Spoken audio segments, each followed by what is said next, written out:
시청자 여러분 안녕하십니까. 지금부터 저렇게 안보정론을 시작하겠습니다. 자, 이번 시간에는 말이죠. 오늘 이제 화요일이잖아요. 화요일이다 보니까 지금 대장동 재판이 또 열렸습니다.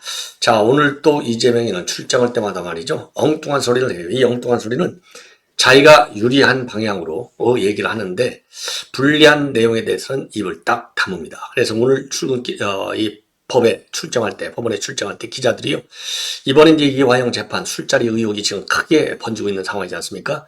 요거에 대해서 물으니까 지금 검찰이 입장을 계속 바꾸고 있다. 이건 사실이다. 이렇게 입장을 내놨어요. 자, 이런 내용을 여러분께 이제 말씀을 드리도록 하겠고, 그 다음에는요, 지금 현재 이제 국회의장직에 공식적으로 도전을 선언하고 있는 이 정성호가 이 방송에 좀 굉장히 열심히 다니고 있어요. 자기 주관을 밝히고 있는데 상당히 충격적인 발언들을 지금 많이 해 놓고 있습니다. 자, 그래서 예컨대 지금 이제 총리 인준 문제가 제일 크잖아요. 총리 이제 추천 문제. 요거 정성호 입장을 보면 자기가 주호영 의원을 잘 아는데 주호영 의원이 총리로서 적임자일 것 같다. 자, 요런 얘기를 내놓고요. 그리고 이재명과 윤 대통령과의 이 단독 회동과 관련해서 지금 이제 최상병 사건 이런 거는 좀 빨리 받아야 되겠다. 이런 입장을 또 내놓고 있습니다. 그리고 재난지원금 25만 원 주는 거 이거는 현장에서 이재명이가 예를 들어서 밀어붙여 갖고 결론을 내면 안 된다. 뭐 이런 조금 왔다 갔다 하는 것 같기도 하고요. 왜냐면 이거 친명좌장인데 이 발언의 파장이 좀 있거든요. 자, 그래서 지금 정성호의 이 발언 내용을 좀 자세하게 말씀을 드리도록 하겠고, 그 다음에 이제 우리 우파 입장에서는요, 지금 홍준표가 왜 이렇게 한동훈은 때리고 윤석열 대통령은 딱 챙기느냐, 그야말로 친윤의 모습을 보이면서 반한의 길을 굉장히 강하게 지금 표출하고 있는데 그 의도는 무엇이며, 그리고 왜 그럴까, 무슨 사정이 있을까, 여기에 대한 추측 기사들이 나오고 있어요. 중앙일보에서 정리를 아주 잘 해주고 있습니다. 그리고 마지막으로 이 전혁 의원이 말이죠. 전혁 의원이 지금 김어준이가 서대문에 있는 빌딩 70억짜리를 샀다고 합니다. 근데 이게 재건축이 되면요, 이게 또 몇백억으로 올라갈지 아무도 몰라요. 그래서 이 사회주의를 걷는 자유민주주의를 부인하는 인간들이 지나치게 호화롭게 생활하고 있다. 옷도 명품만 입고 있고 주택도 초호화고 건물도 아주 기가 막힌 건물을 사는 김어준이의 내로남불의 행태를 전혁 의원답게 직격하고 있어요. 그래서 이 내용도 여러분들께 자세하게 보도해 드리도록 하겠습니다. 자, 그러면 말이죠. 이 맨 먼저 이재명이가 오늘 또 재판정에 출전을 하면서 기자들한테 쩔쩔 또 매요. 한마디로 얘기해서 지금 이화영과 관련해서 이화영이가 이제 옥중 편지까지 통해서 뭘 했습니까? 술 파티가 맞아. 그래가 그동안에는 술 파티를 한 장소, 시간 이런 것들이 계속 바뀌었잖아요. 왜? 검찰에서 이 출정 기록이라든가 뭐 이런 호송기라든가 그다음에 이 조사 기간 이런 것들과 관련된 자료를 전부 공개하면서 이화영이나 또는 이 김광민 변호사가 주장하는 내용이 사실과 다르다. 요렇게 반박을 하고 났으니까 이제 더 이상 못 도망가잖아요. 그러니까 지금은 이제 뭘 옥중 편지를 통해서 얘기했느냐? 전관 변호사를 강제로 지금 이 검찰에서 붙여줬다. 그래서 자기가 이재명한테 보고했다라고 거짓말로 진술하도록 압박을 했다. 이런 주장을 내놓고 있거든요. 자, 일파만파로 파장이 더 커지고 있고 여기에 대해서 검찰은요, 입장문만 내놓을 게 아니라 이제 법적 조치를 해야 된다. 이런 비판 여론을 대대적으로 우리가 조성해야 돼요. 제가 그 점을 굉장히 강조하고 있는데 이러한 술파티 의혹과 관련해서는 검찰의 말이 바뀌고 있다. 요렇게 입장을 내놓고요. 자, 대신에 이제 대답을 하는 거 있어요. 자, 그러니까 쉽게 얘기해서 검찰이 출정 일지 또 교도관 진술 이런 걸 다 확인해서 이화영에 대한 회유 술파티 의혹이 사실이 아니다. 이렇게 반박하고 있는데 어떻게 생각하냐 물으니까 이런 술파티 의혹과 관련해서는 그러니까 이화영이라든가 김광민 변호사가 말을 바꾸는 것이 아니라 검찰이 말을 바꾸고 있다. 이런 입장을 내놨어요. 그러니까 이제 이 기자들이 또 뭐라고 질문하느냐. 이화영 입장이 조금씩 바뀌고 있는데 검찰이 술판 의혹을 그러면 여전히 사실 아니라고 생각하느냐. 거기에 대해서는 대답을 하네요. 그리고 또 이재명의 사법 리스크 때문에 의혹 제기가 계속되고 있다. 이런 지적이 있는데 이거는 또 어떻게 생각하느냐? 여기에 대해서도 대답을 안 하고 바로 출행량을 치는 겁니다. 자, 그래서 지금 법조계에서조차도 말이죠. 이 술자리 회유 의혹을 제기한 뒤에 말이 자꾸 이화영과 변호사 쪽에서 바뀌는 것이다. 이건 잘못된 것이다. 신뢰할 수가 없다. 이런 지금 지적이 나오고 있고, 요거는요, 청담동 술자리 의혹, 이 김의겸이 이것의 복사판이다. 이런 비판까지 나오고 있는 거거든요. 자, 그런데 이제 이재명이가 검찰이 말을 받고 있다라고 하면서도 근거는 얘기하지 않고 슬그머니 사라지는 겁니다. 자, 이걸 보면 참 이재명의 이 작전이 바로 뭐냐? 자기의 사법 리스크를 감추기 위한, 지금까지 나와 있는 사법 리스크도 결국은 이 검찰이 다 꾸며냈다. 요거를 이화영이, 이 무죄도 이화영이가, 이재명이가 관련돼서 이렇게 한 것도 강제로 회유 압박한 것처럼 본인에 대한 이 사법 리스크도 결국은 유동규라고 하는 인물을 통해서 또 남욱을 통해서 끌어낸 거, 강제로 회유 압박한 거, 이런 논리를 끌어내려고 이 술자리 의혹도 기체이 되고 있다. 이런 해석이 맞다. 저는 그렇게 봐요. 예, 제 판단으로는. 자, 그러니까 요거를 부인하는 게 거짓말을, 이 검찰이 얘기하는 이런 것이, 그러니까 검찰청 술자리 회유 의혹은 100%가 사실이다. 이런 얘기를 지난 16일 날 했고, 오늘은 이제 말을 받고 있다라고 얘기했거든요. 그러니까 다 똑같은 얘기가 되는 것이죠. 자, 그래서 지금 이제 우리 이제 언론 보도만 보더라도 지금 검찰이 말을 바꾸는 게 아니라 말은 이화영이하고 변호인 김광민이가 받고 있는 것 아니겠습니까? 자, 그래서 이제 도저히 이제 그런 걸로 안 되니까 결국 22일 바로 어제는요, 검찰에서 추천해준 고위직 출신의 변호사를 만나서 회유당했다. 이렇게 전혀 새로운 사실까지 내놓고 있는 겁니다. 예.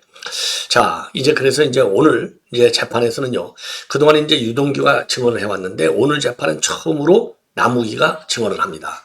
아시다시피 남욱도요, 이 대장동 사건, 우이대 신도시 사건, 그 다음에 하나는 김용에 대한 대선 자금 8억 4,700만 원을 제공한 혐의, 이런 걸로 지금 재판을 쭉 받아오고 있어요. 그리고 이 김용한테 8억 4,700만 원 준 것과 관련해서는 지금 최근에 말이죠, 6억 원을 준 것은 유죄가 인정된다. 그래서 징역 8개월을 선고받은 바 있어요. 예. 자, 그래서 오늘 이제 우이대 신도시 이 관련해서 또 재량론 관련해서 재판이 이제 진행되는데, 요거 지금 어떻게 남욱하고 망신을 당할지 한번 지켜보고요. 오늘 재판, 오전 재판은 이제 이 오후 시간에 또 이제 적절한 시간에 나올 것 같고, 오늘 밤중에는 관련 내용이 자세하게 나올 것 같습니다. 자, 이번에 이제 남욱 관련 추가적으로 보도가 나오면 말씀을 드리고, 이번에는 이제 정성호가요, 굉장히 많은 얘기를 했어요. 굉장히 많은 얘기를 했는데, 이 정성호 발언 내용을 여러분께 자세하게 설명을 좀 드리도록 하겠습니다. 굉장히 많은 얘기를 했어요. 오늘 뭐 CBS 라디오에 나와서 한 얘기인데요. 우선 이번 윤석열 대통령과의 단독 회동, 이에 관해서는 의제보다는 신뢰관계를 만들어내는데, 신뢰관계의 기초를 만드는데 중점을 두는 것이 가장 중요하다. 그리고 앞으로도 또 많은 현안이 생겨나고 위기적 상황도 발생하고 있기 때문에 신뢰관계를 갖고 소통할 수 있도록 계기를 만들면 그거가 설국이다. 그리고요, 최상병 사건이라든가 민사회복 지원금 이런 것 얘기할 수 있는데 그 자리에서 결론을 내기는 쉽지 않을 것이다. 그래서 단판을 짓지 않더라도 이런 의제들을 논의한 것만으로도 의미가 있다. 그리고 특히 최상병과 관련해서는요, 국민들 다수가 찬성하고 있기 때문에 대통령이 받아들이는 게 신뢰를 국민들로부터 얻는데 도움이 될 것이다. 다만 윤 대통령이 반대하고 있는 민생회복 지원금에 관련해서는 논의할 수 있는 틀 같은 것을 만들어 볼 수도 있다. 그래서 이번에 당장 요거를 갖다가 결론 내려고 해서는 안 된다. 그래서 이거는 이재명하고는요, 이 색깔이 많이 달라요. 예. 자, 그리고 윤 대통령이 어제 임명할 때 직접 2번이나 나왔잖아요. 요거는 뭐 긍정적인 평가를 또 하고 있습니다. 그리고 정진석과 관련해서는 비서실장, 과연 국민들이 요구하는 바를 얼마만큼 잘 실천할 수 있을지는 좀 걱정된다. 그러면서 말이죠, 지금 정진석 비서실장과 관련해서는 이 대통령과 워낙 가까운 사이고 또 일각에서는 술친구 이상으로 가깝다라는 얘기를 하고 있는데, 과연 대통령의 말씀을 일방적으로 국민에게 전달하는 역할만 해서는 안 되지 않느냐. 예. 자, 그리고요. 또 이런 얘기까지 또 하고 있어요. 정 실장에 대해서요. 윤 대통령 뜻을 받들어서 유승민을 당에서 사실상 몰아냈는데 역할을 했고, 이준석이 몰아냈는데도 역할을 했다. 그렇게 해서는 안 된다라고 했는데, 글쎄요. 그게 정진석 실장이 뭐 그렇게 적극적인 역할을 했을까? 이제 벌써, 이 말하자면 윤 대통령과 비서실장을 갈라치기 하려고 하는 그 음모의 일환이 아닌가 하는 생각이 들어요. 예. 자, 그리고 말이죠.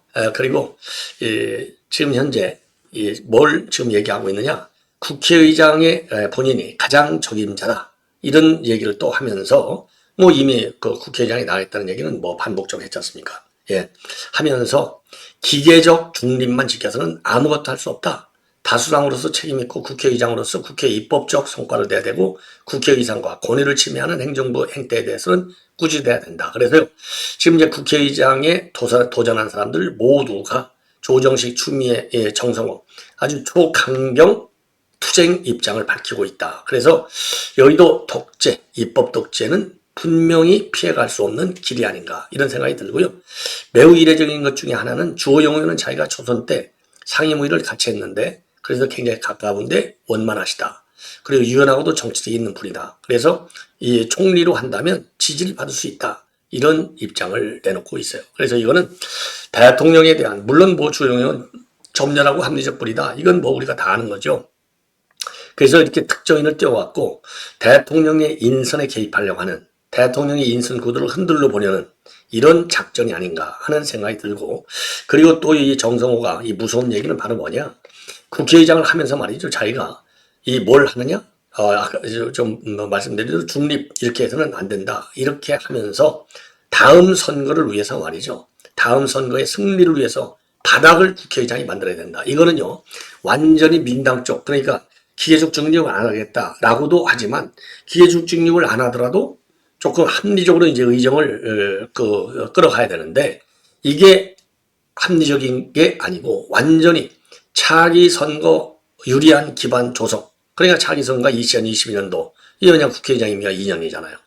그러니까 6년도 지방선거에 유리한 기반을 잡겠다. 이거 매우 무서운 얘기가 아니냐 이런 생각이 들어요. 그리고 이제 이번 이재명 대표의 회동 뭐 비슷한 얘기들을 하고 있습니다. 예. 그리고 이제 김건희 여사 특검 문제에 관해서 이재명이가 직접적으로 얘기하는 것은 적절치 않다. 이렇게까지 얘기하고 있어요. 그래서 조금 전에도 말씀드린 대로 민생지원금 문제 그리고 김건희 여사 특검 문제에 대해서는 지금까지 나와 있던 이재명이하고 결은 달리한다.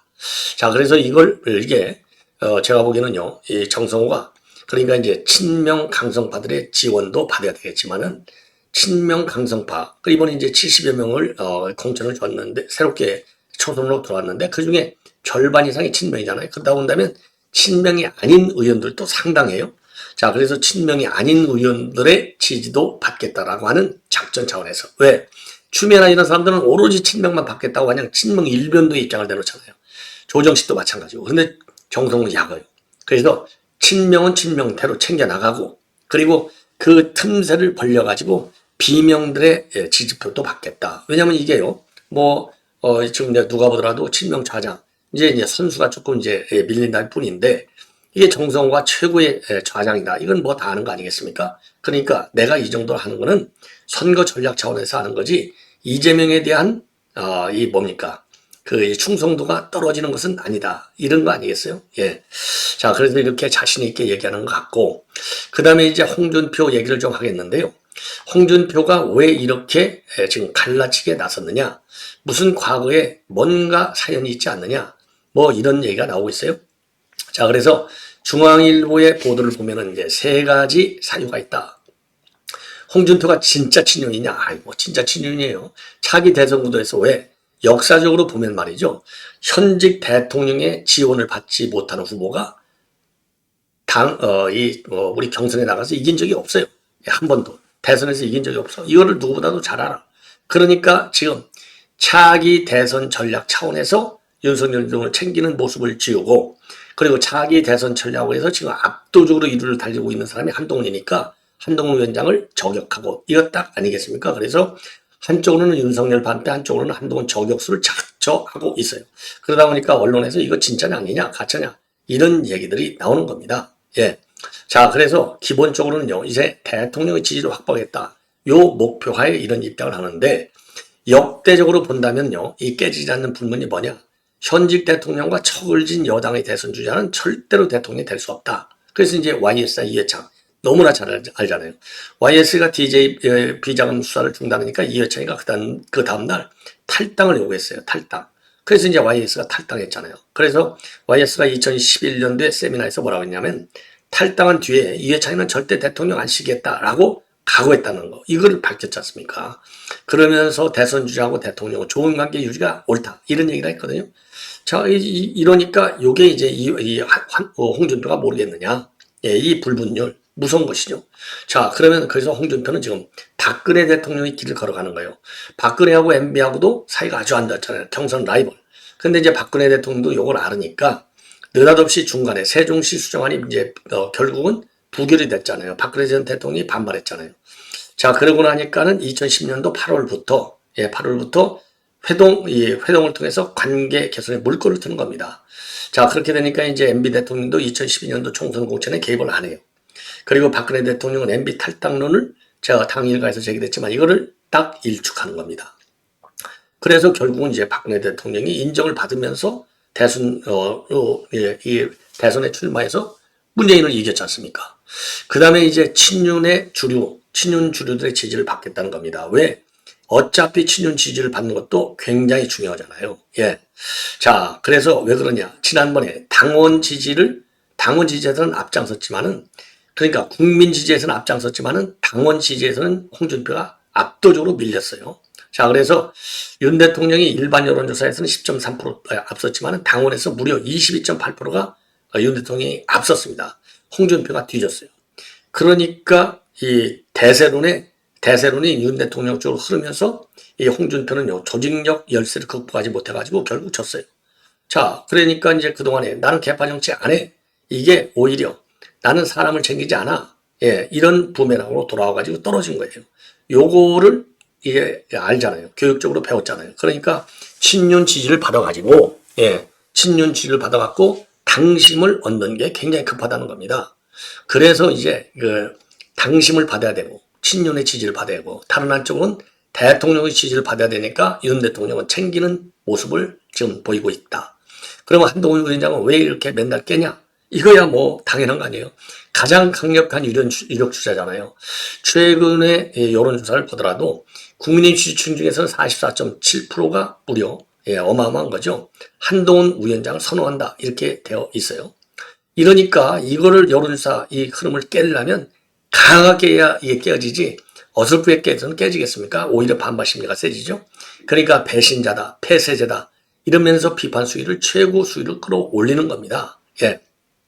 그래서 이제 홍준표가 제일 무서워하는 게 한동훈 위원장하고 맞붙는 이 시나리오. 이거는 절대로 나와서는 안 되잖아요. 그러니까 당내 분열을 일으킨다 이런 얘기를 하면서도 한동훈 위원장을 아예 초전 박살내고 싶어하는 요 생각 때문에 이렇게 강하게 나오고 있는 것이다. 자, 그래서 이 전반적으로 보면은요, 이게 이제 2021년도 대선 때 그 악몽, 그러니까 이제 당에서 여론에서는 좀 리드했지만은 당에서 완전히 밀리는 거, 예, 요게 이제 한이 되는 것이다. 그래서 뭐 왜냐면 이 대세론 지금 한동훈 위원장에 대한 대세론이 지금 아주 굉장히 강하게 굳어 있잖아요. 굳어 있는 대세론을 빼야 되니까 세게 나올 수밖에 없는 상황이다. 이렇게 말씀을 드리고 이제 마지막으로 이제 지금 이제 전효욱 의원이 전효욱 의원이 이제 김어준이를 아주 제대로 직격하고 있어요. 김어준이를. 자, 최근에 이제 이 딴지그룹이 김어준이가 대표잖아요. 딴지그룹 주식회사 김어준. 여기가 서대문 충정로 3가에 70억짜리 건물을 샀다는 겁니다. 70억 원짜리 건물을 샀는데 요게요 73억 원쯤짜리인데 70억 원을 대출받아서 샀다는 거예요. 예. 자, 그런데 이게 지금 이제 이 재건축이 가능하기 때문에 재건축이 되면 이게 수십억이 뛸 수 있잖아요. 그러니까 지금 위치가 마포로 5구역 제2지구로 돼 있는데 이게 도시정유형 재배구역 들어가 있어서 재개발할 경우는 지금 5층짜리 빌딩인데 무려 28층짜리 주상복합까지 지을 수 있다는 겁니다. 그러면 뭐 이건 뭐 수백억이 되는 거죠. 뭐 수백억이. 그야말로 이제 떼부자가 되는 거예요. 한마디로 얘기해서. 이걸 우리 이제 전효 의원이 비판하고 있는 겁니다. 자, 그러면 이 건물이 어디가 있느냐? 어떻게 생겼느냐? 이게 충정로 저도 이거 뭐 어디 겠는지 잘 모르겠는데요.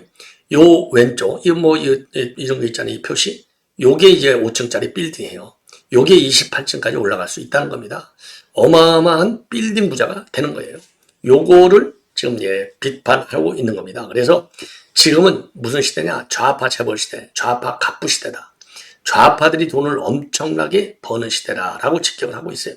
예, 이런 내용은요, 본인이 이제 유튜브를 운영하고 있는데 거기에서 비판을 하는 겁니다. 그래서 김어준이가 이 건물에서 이제 자기 방송을 쭉 해오고 있는데 예전에 충동로에서 이 방송을 할 때 일부러 걸어서 광화문역까지 지하철 타러 자주 갔는데 그 당시 공개 방송하는 거를 보고서 굉장히 놀랐다. 예, 굉장히 놀랐다. 왜냐?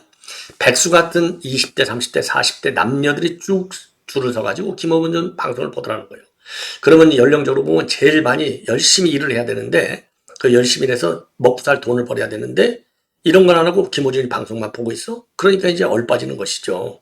자, 그래서 그때도 너무나 쨍쨍한 대안했는데 그렇게 많이 모여들어서 깜짝 놀랐고 요즘은 놀라는 게 이 김어준이가 권력, 그 다음에 호화생활, 명품, 외제차 이거 완전히 싹 가르고 있다는 거죠. 그래서 김어준이도 명품만 입고 있고 또 주택도 화주택이고 또 사회주의고 뭐고 이렇게 하는 사람들이 전부 다 돈만 밝히더라는 겁니다. 자, 그래서 김어준이가 이번에 사들인 이 건물도 이전 충정로 건물하고는 차이가 있고 새로 구매한 건물은 자기가 자주 갔던 건물이기 때문에 너무나 잘한다는 거예요. 그 주차장도 있고 1층에는 맥주집이 있고 그런 건물인데 야, 이거 산 거 보면 그야말로 돈만 아는 이 좌파들이라는 거죠. 이 돈만 아는 좌파 정점에 누가 있어요? 문재인이가 있잖아요. 그 다음 정점에 누가 있어요? 그 다음 정점에 조국이가 있죠. 그리고 나서 이재명은 이미 천문학적 숫자니까 얘기할 필요도 없고 그리고 이제 김어준 정도가 있는가 봐요. 이 70억짜리지만 이게 5층짜리인데 28층이 된다고 한번 생각해 보십시오. 이게 얼마만큼 뛸지. 자, 김어준의 재산 관계도 철저히 추적을 해야 될 것이 아닌가 이런 생각이 드네요. 예, 자, 이것으로 본 방송은 마치겠습니다. 시청자 여러분들의 많은 시청 부탁드립니다. 대단히 고맙습니다.